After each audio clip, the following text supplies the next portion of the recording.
nandito kami sa sa South America ni Alan. Dito kami nag-escape. Sawa na kami sa Pilipinas. Bali, kasuhan natin yung lugar ng zombie dito sa loob. Tingnan nyo kanina.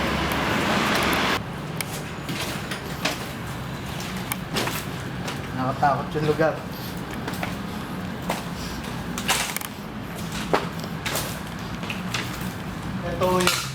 Ito yung 7-Eleven dati dito sa US.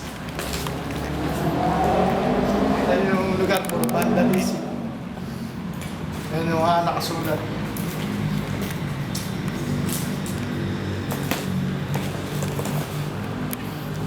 So, tingnan din natin dito.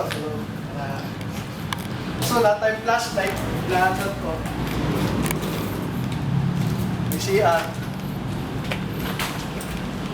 Dilim ba? Puta. Dilim talaga.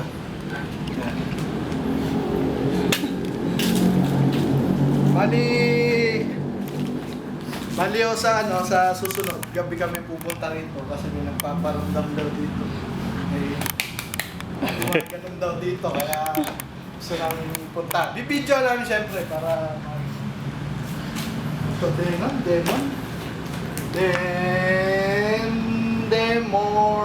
Demore.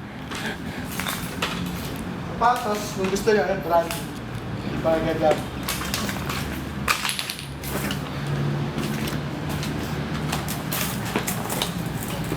Pag wala kayong mga pwesto, dito kayo pumwesto.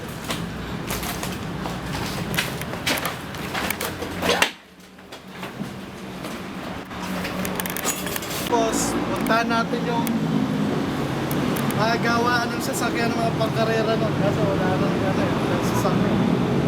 Ang kadalasan nung ginagawa dyan, mga Rusi, saka SYM. Ayan, tingnan natin.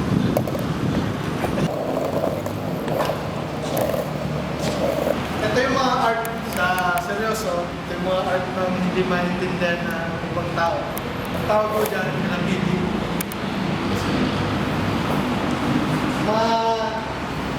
Mga nagpapasyon na ganyan, mga punks, trashers, escape. Mga ayaw ng mga karamihan na tao. Pero lahat sila mababay, mga nakakaintindi sa buhay ng mga. Mamaya, punta natin yung gas station na yun. May gasolina pa sa baba kaso may mga tubig. Sira yung naman. Kaya wala nagpapagawa rito kasi yung mga ginagawa, yung lalagay gasolina ng tubig. Kaya sira na naman, babalik ka na sa kanila.